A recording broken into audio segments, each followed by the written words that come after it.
जय हिंद दोस्तों, मैं Suman Patel lead mathematics YouTube channel पर आपका स्वागत करता हूं।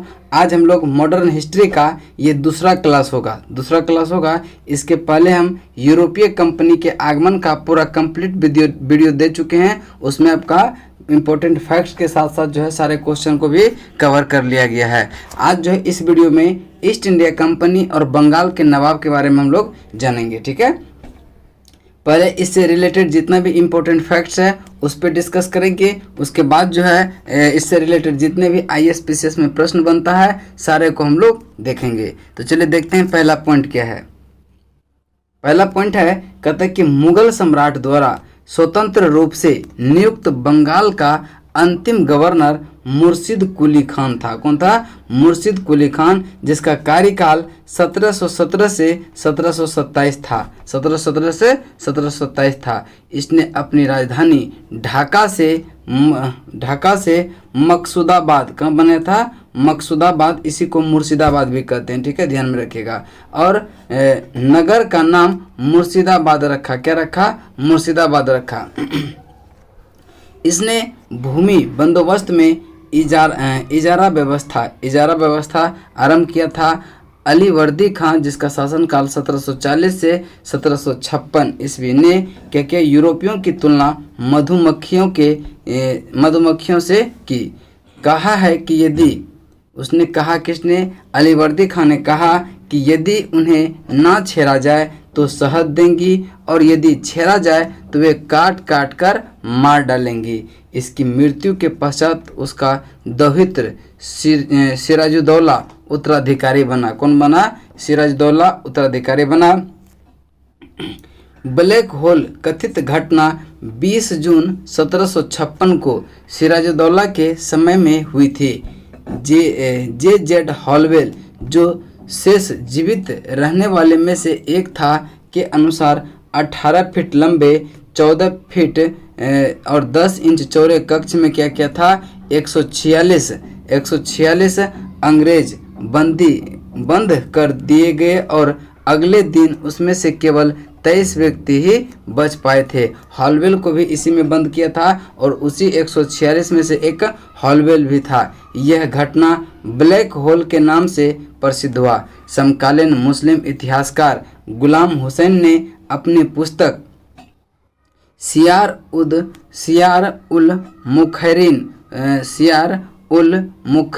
मुखैरिन में इसका कोई उल्लेख नहीं किया। भारतवर्ष में ब्रिटिश साम्राज्य का संस्थापक लॉर्ड रॉबर्ट क्लाइव को माना जाता है। देखेंगे आगे पॉइंट क्या है कि प्लासी का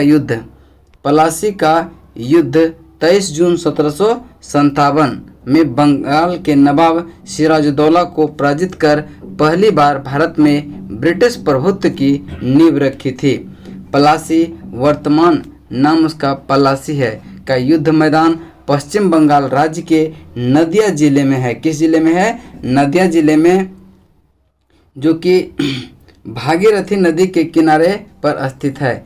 क्लाइव भारत में बंगाल के गवर्नर के पद पर 1757 से 60 तथा 1765 से 67 तक रहा था। चलिए नेक्स्ट देखते हैं। नेक्स्ट पॉइंट कहता है कि इस दौरान जो है उसने अवध के नवाब शुजाउद्दौला के साथ इलाहाबाद की संधि की। अंग्रेज सैनिक एक श्वेत विद्रोह उनके समय में ही हुआ था।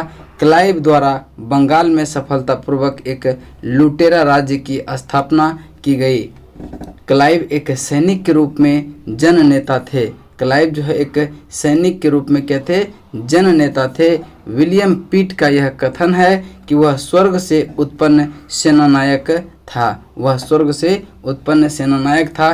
किसने कहा था? विलियम पिट ने। किसको कहा था? तो रॉबर्ट क्लाइव को। ध्यान में रखेंगे। नेक्स्ट पॉइंट है, कहता है कि अलीवर्दी खां के उत्तराधिकारी नवाबों में मीर कासिम, जिसका कार्यकाल 1760 से 63 सबसे योग्य था। पूर्णिया तथा रंगपुर, पूर्णिया आपका बिहार क्षेत्र में, रंगपुर के फौजदार के रूप में वह अपनी योग्यता पहले ही दर्शा चुका था। वह अपनी राजधानी मुर्शिदाबाद से मुंगेर ले गया। मुर्शिदाबाद से कहाँ ले गया? मुंगेर ले गया। वह मुर्शिदाबाद के षड्यंत्रमय वातावरण तथा कलकत्ता से दूर रहना चाहता था ताकि अंग्रेज का हस्तक्षेप अधिक न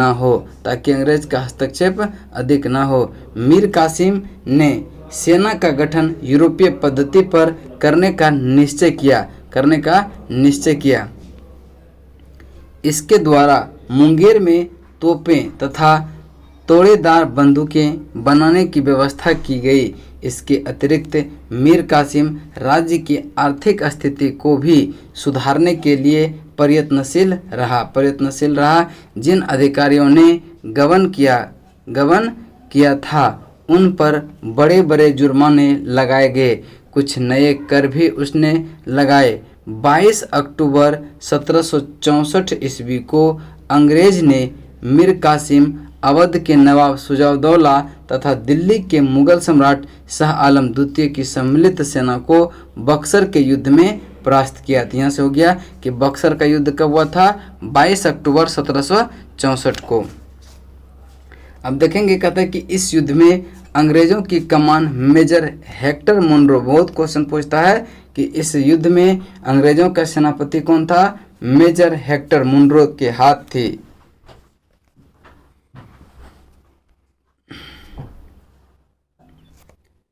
में थे। इस युद्ध के समय वेंसिटाट, देखिए बहुत इंपॉर्टेंट क्वेश्चन, वेंसिटाट बंगाल का गवर्नर था। बक्सर के युद्ध के समय बंगाल का गवर्नर कौन था? तो वेंसिटाट था। इस युद्ध के परिणाम में प्लासी के निर्णय पर मुहर लगा दी। भारत में अब अंग्रेजों को चुनौती देने वाला कोई दूसरा नहीं था। इलाहाबाद तक का प्रदेश अंग्रेजों के अधिकार में आ गया। दिल्ली विजय का मार्ग खुल गया। बक्सर का युद्ध भारतीय इतिहास में निर्णायक सिद्ध हुआ। बक्सर के युद्ध के समय बंगाल का नवाब मीर जाफर और दिल्ली का शासक शाह आलम द्वितीय था। देखिए ये क्वेश्चन बहुत इंपॉर्टेंट है। देखिए बक्सर के युद्ध के समय बंगाल का गवर्नर वेंसिटाट था। कौन था? वेंसिटाट था। और बक्सर के युद्ध के समय जो है बंगाल का नवाब जो था वह मीर जाफर था। और बक्सर के युद्ध के समय दिल्ली का शासक जो था वह शाह आलम द्वितीय था। तीनों पॉइंट को आप ध्यान में रखेंगे। चलिए नेक्स्ट पॉइंट है कि इलाहाबाद की दूसरी संधि अगस्त 1765 के अनुसार शाह आलम को अंग्रेजी संरक्षण में ले लिया गया।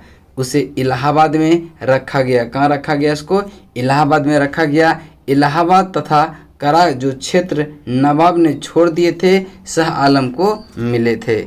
चलिए नेक्स्ट देखते हैं। कहते हैं कि 12 अगस्त 1765 के अपने फरमान द्वारा मुगल बादशाह शाह आलम द्वितीय ने कंपनी को बंगाल, बिहार तथा उड़ीसा की दीवानी अस्थायी रूप से दे दी, जिसके बदले में कंपनी द्वारा सम्राट को 26 लाख रुपया दिया जाना था तथा निजामत व्यय के लिए कंपनी को 53 लाख रुपया 53 लाख रुपया देना था।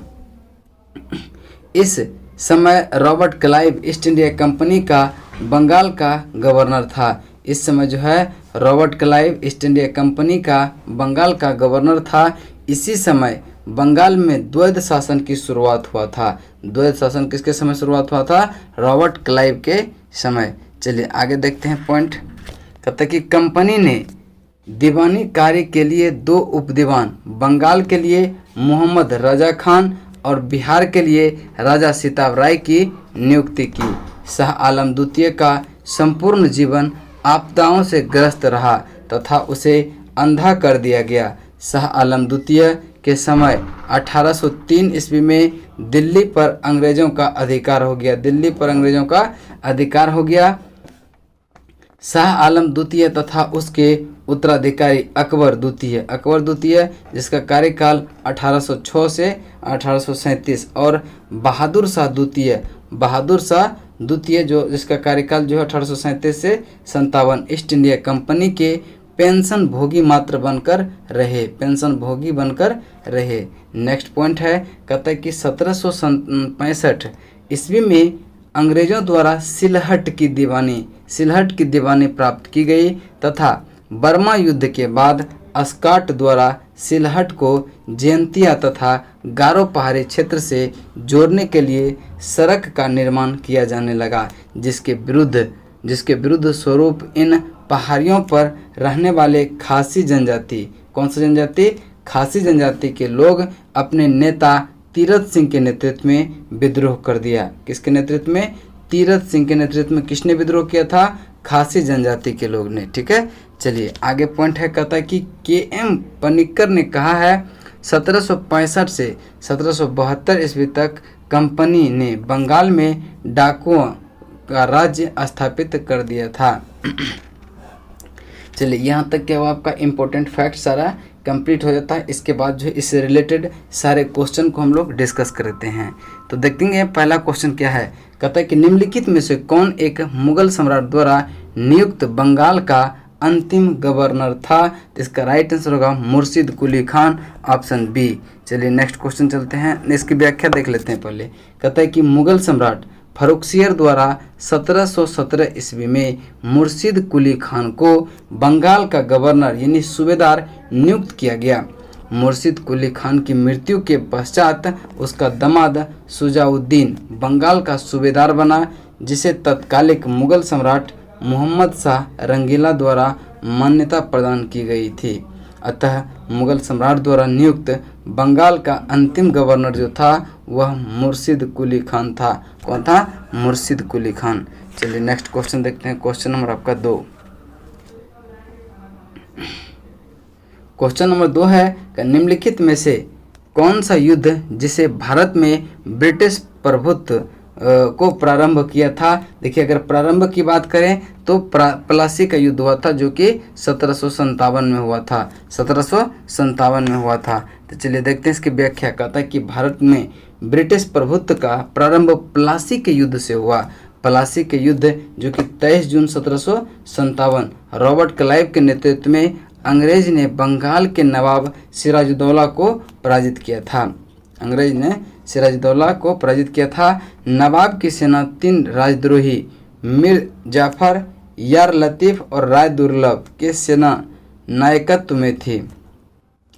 नायब की एक अग्रगामी टुकड़ी के नेता मीर मदान तथा मोहनलाल थे। सहसा एक गोली से रणभूमि में मीर मदान क्या हुआ? मारा गया। नवाब सिराजुद्दौला द्वारा अपने प्रमुख अधिकारी से मंत्रणा के दौरान मीर जाफर ने उसे पीछे हटने को कहा तथा यह भी कहा कि नवाब को सेना का नेतृत्व सेनाध्यक्ष के हाथों में छोड़ युद्ध के क्षेत्र में चले जाना चाहिए। सिराजुद्दौला वापस मुर्शिदाबाद लौट गया। यही उसकी हार का कारण बना। प्लासी के युद्ध ने अंग्रेजों को तत्कालिक सैनिक एवं वाणिज्यिक लाभ प्रदान किया। इसने कृषि उत्पादन और दस्तकारियों के क्षेत्र में अग्रणी 3 राज्य बिहार, बंगाल एवं उड़ीसा में राजनीतिक प्रभुत्व स्थापित करने के लिए पृष्ठभूमि तैयार की। इस युद्ध ने वस्तुतः भारत में ब्रिटिश साम्राज्य की नींव डाली तथा इसे भारत में ब्रिटिश ईस्ट इंडिया कंपनी की पहली निर्णायक सफलता मानी जाती है, जबकि सर्वाधिक निर्णायक युद्ध बक्सर का युद्ध, कौन सा? बक्सर का युद्ध जो कि 1764 में हुआ था, जिसे भारत में वास्तविक रूप से ब्रिटिश प्रभुसत्ता स्थापित की गई थी। चलिए नेक्स्ट क्वेश्चन है, क्वेश्चन नंबर आपका 3। कहते हैं कि इंग्लैंड ईस्ट इंडिया कंपनी की भारत में प्रथम निर्णायक सैन्य सफलता मानी जाती है किसको? इसका राइट आंसर होगा प्लासी के युद्ध को, ऑप्शन बी आपका राइट आंसर होगा। चलिए नेक्स्ट क्वेश्चन है, क्वेश्चन नंबर 4। प्लासी का युद्ध लड़ा गया था कब? तो इसका राइट आंसर होगा 23 जून 1757। 23 जून 1757 को, बी आपका राइट आंसर हो जाएगा। चलिए नेक्स्ट क्वेश्चन है 5 नंबर क्वेश्चन है, कहता है कि सिराजुद्दौला लॉर्ड क्लाइव द्वारा परास्त हुआ था डैश के युद्ध में, तो ये प्लासी के युद्ध में पराजित हुआ था। ऑप्शन ए आपका राइट आंसर होगा। नेक्स्ट क्वेश्चन है 6 नंबर, भारत में ब्रिटिश साम्राज्य का संस्थापक कौन था? तो इसका राइट आंसर होगा लॉर्ड रॉबर्ट क्लाइव था, ऑप्शन सी। नेक्स्ट क्वेश्चन है, नेक्स्ट पॉइंट है, देखते हैं इसका। कहता है कि भारतवर्ष में ब्रिटिश साम्राज्य का संस्थापक रॉबर्ट क्लाइव को माना जाता है, जिसने प्लासी के युद्ध 1757 में बंगाल के नवाब सिराजुद्दौला को पराजित कर पहली बार भारत में ब्रिटिश प्रभुत्व की नींव रखी थी। चलिए नेक्स्ट क्वेश्चन है, क्वेश्चन नंबर आपका 7। कहता है कि निम्न में से किसे स्वर्ग से उत्पन्न सेनानायक कहा जाता है? तो आपका राइट आंसर होगा रॉबर्ट क्लाइव को। रॉबर्ट क्लाइव को किसने कहा था? तो विलियम पिट ने कहा था। चलिए देखते हैं इसकी व्याख्या। देखते हैं। कहता है कि क्लाइव एक सैनिक के रूप में जननेता था। विलियम पिट का यह कथन है कि वह स्वर्ग से उत्पन्न सेनानायक है। चलिए नेक्स्ट क्वेश्चन देखते हैं, क्वेश्चन नंबर आपका 8 नंबर। कहता है कि प्लासी का युद्ध मैदान कहाँ स्थित है? तो इसका राइट आंसर होगा पश्चिम बंगाल, ऑप्शन डी आपका राइट आंसर होगा। चलिए इसकी व्याख्या देख लेते हैं। कहता है कि प्लासी, वर्तमान जो है प्लासी का युद्ध मैदान पश्चिम बंगाल राज्य के नदिया जिले में भागीरथी नदी के किनारे है।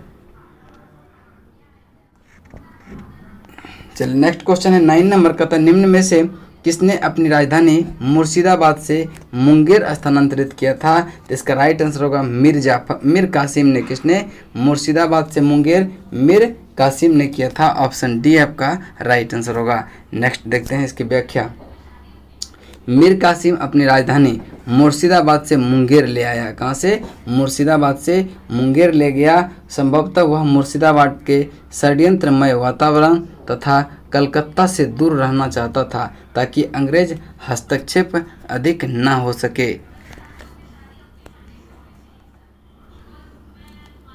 चलिए क्वेश्चन नंबर 10 है। कहता है कि सबसे अधिक निर्णायक युद्ध जिसने अंग्रेजों के भारत में प्रभुत्व को संस्थापित किया था वह कौन था? तो वो हो जाएगा आपका कौन? बक्सर का युद्ध सर्वाधिक निर्णित था। ठीक है, बक्सर का युद्ध। अब देखते हैं इसकी व्याख्या।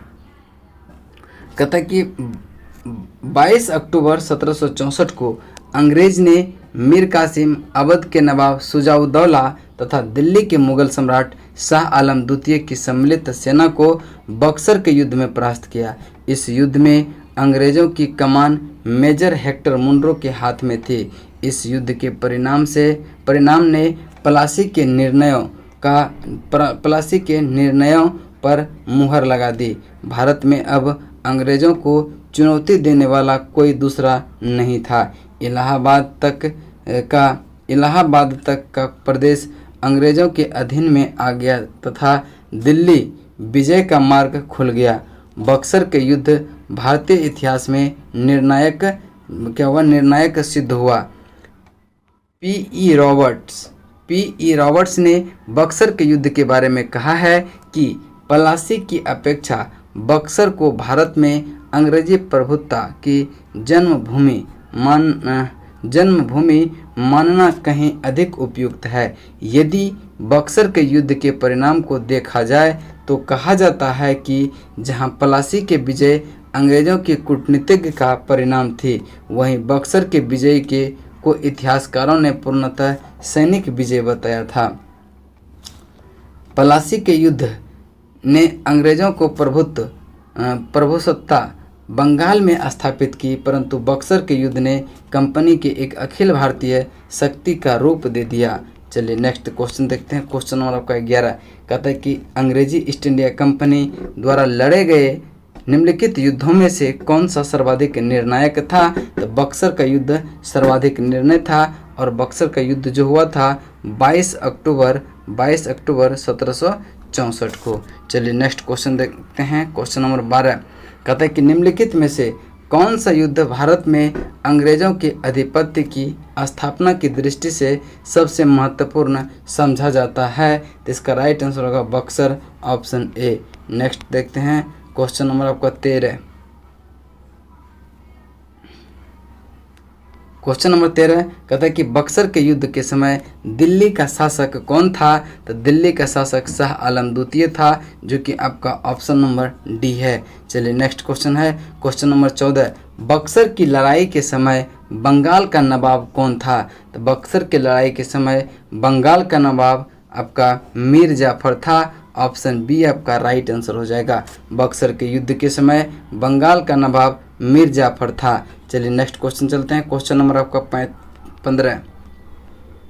15 नंबर क्वेश्चन है, निम्नलिखित में से जिस एक शासक ने ब्रिटिश ईस्ट इंडिया कंपनी को दीवानी प्रदान की थी वह शाह आलम द्वितीय था। ऑप्शन सी आपका राइट आंसर होगा। इलाहाबाद की दूसरी संधि अगस्त 1765 ईस्वी के अनुसार शाह आलम को अंग्रेजी संरक्षण में ले लिया गया। उसे इलाहाबाद में रखा गया। इलाहाबाद तथा करा जो क्षेत्र नवाब ने छोड़ दिए थे शाह आलम को मिले। 12 अगस्त 1765 ईस्वी के अपने फरमान द्वारा मुगल बादशाह शाह आलम द्वितीय ने कंपनी को बंगाल, बिहार तथा उड़ीसा की दीवानी अस्थायी रूप से दे दी, जिसके बदले कंपनी द्वारा सम्राट को 26 लाख रुपया दिया जाना था तथा निजामत व्यय के लिए कंपनी को 53 लाख रुपया देना था। 53 लाख रुपये देना था। इस समय Robert Clive east India company का बंगाल का गवर्नर था। शाह आलम द्वितीय का संपूर्ण जीवन आपदा से ग्रस्त रहा। उसे 1788 में अंधा कर दिया गया। शाह आलम द्वितीय के समय 1803 ईस्वी में दिल्ली पर अंग्रेजों का अधिकार हो गया। शाह आलम द्वितीय तथा उसके दो उत्तराधिकारी अकबर द्वितीय, जिसका कार्यकाल 1806 से 1837, और बहादुर शाह द्वितीय, जिसका 1837 से 57 ईस्ट इंडिया कंपनी के पेंशन भोगी मात्र बनकर रहे थे। चलिए नेक्स्ट क्वेश्चन देखते हैं। क्वेश्चन नंबर 16 कहता है कि 1765 में ईस्ट इंडिया कंपनी को बंगाल की दीवानी किसने प्रदान किया था? तो आपका राइट आंसर होगा मुगल सम्राट ने। ऑप्शन बी आपका राइट आंसर होगा, मुगल सम्राट ने। चलिए नेक्स्ट क्वेश्चन है। क्वेश्चन नंबर 17 कहता है कि किस गवर्नर के कार्यकाल में ईस्ट इंडिया कंपनी को शहंशाह शाह आलम द्वारा बंगाल, बिहार तथा उड़ीसा में दीवानी अधिकार दिए गए थे? इसका राइट आंसर होगा रॉबर्ट क्लाइव, यानी कि लॉर्ड क्लाइव। ऑप्शन ए आपका राइट आंसर होगा। चलिए नेक्स्ट क्वेश्चन देखते हैं। क्वेश्चन नंबर आपका 18 कहता है कि सम्राट शाह आलम द्वितीय ने ईस्ट इंडिया कंपनी को बंगाल, बिहार तथा उड़ीसा की दीवानी प्रदान की तो कब? 12 अगस्त 1765 को। Option A. चलिए नेक्स्ट क्वेश्चन है। क्वेश्चन नंबर 19 कहता है कि इलाहाबाद की संधि के बाद रॉबर्ट क्लाइव ने मुर्शिदाबाद का उपदीवान किसे बनाया था? तो इसका राइट आंसर होगा मोहम्मद रजा खान। ऑप्शन ए आपका राइट आंसर होगा। चलिए देखते हैं इसकी व्याख्या को। इलाहाबाद की दूसरी संधि अगस्त 1765 के अनुसार भगौरे सम्राट शाह आलम को अंग्रेजी संरक्षण में ले लिया गया तथा उसे इलाहाबाद में रखा गया।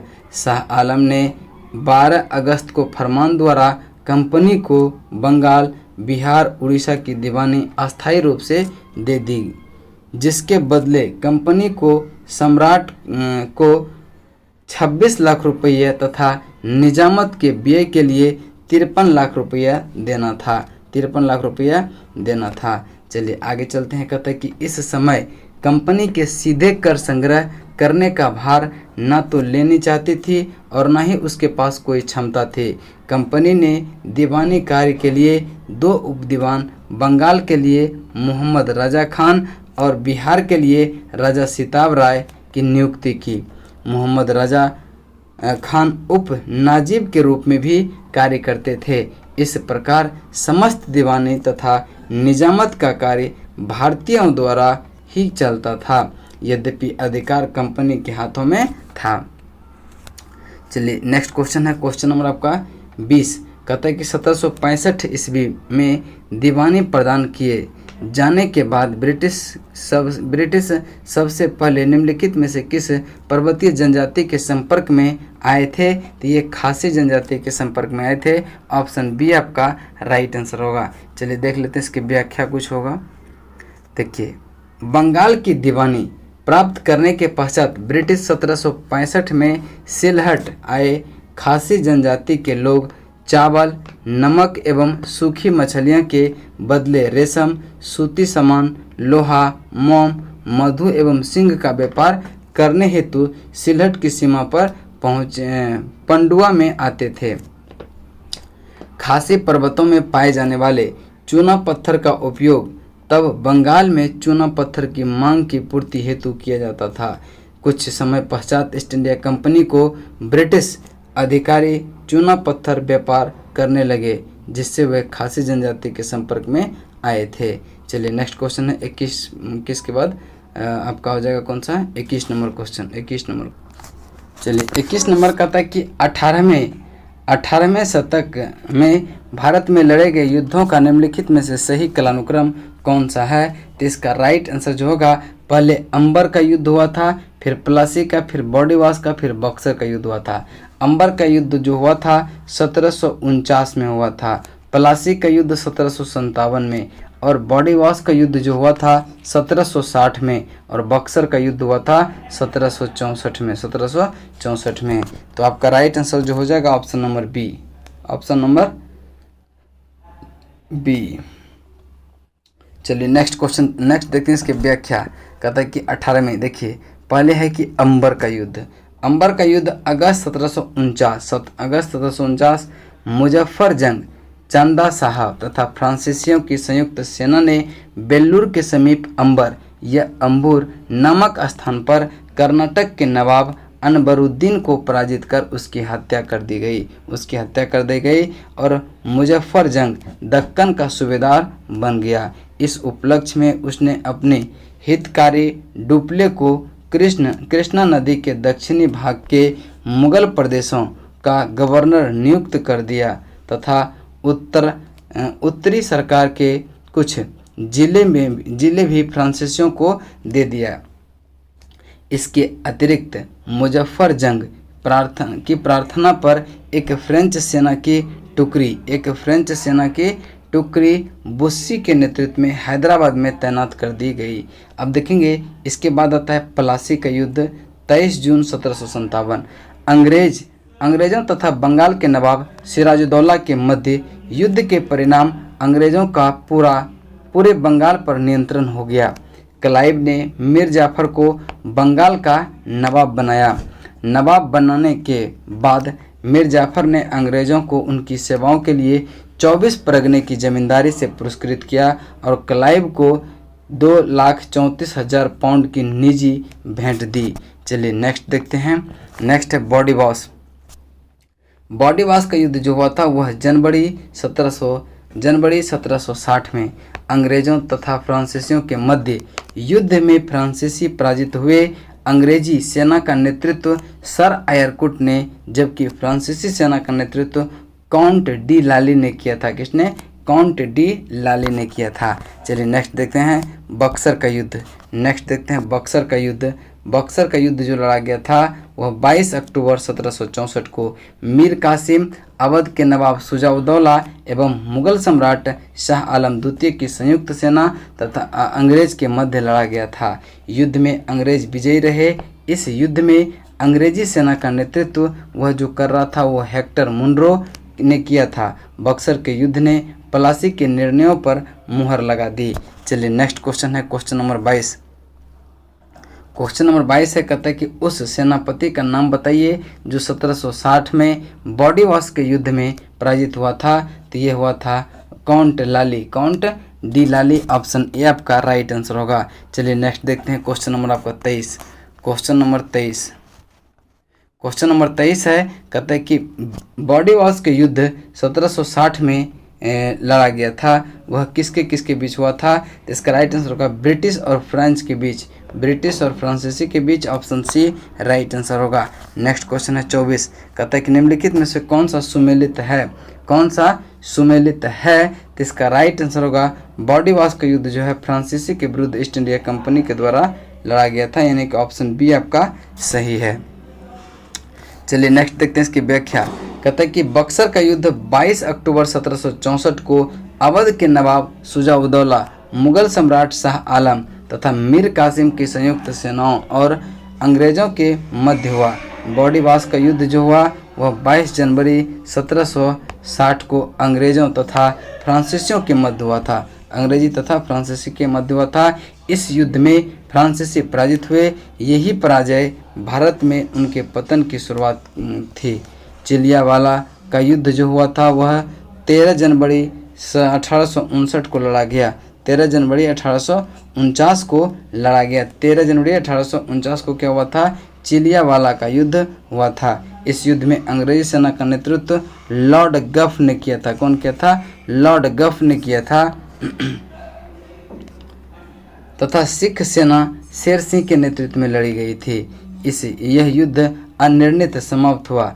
इस युद्ध के समय भारत का गवर्नर जनरल लॉर्ड डलहौजी था। कौन था? लॉर्ड डलहौजी था। खुर्दा का युद्ध 1795 ईस्वी में निजाम के विरुद्ध मराठा द्वारा लड़ा गया था, जिसमें निजाम की हार हुई थी। चलिए नेक्स्ट क्वेश्चन है क्वेश्चन नंबर 25 और ये क्वेश्चन आपका इस चैप्टर का लास्ट होगा।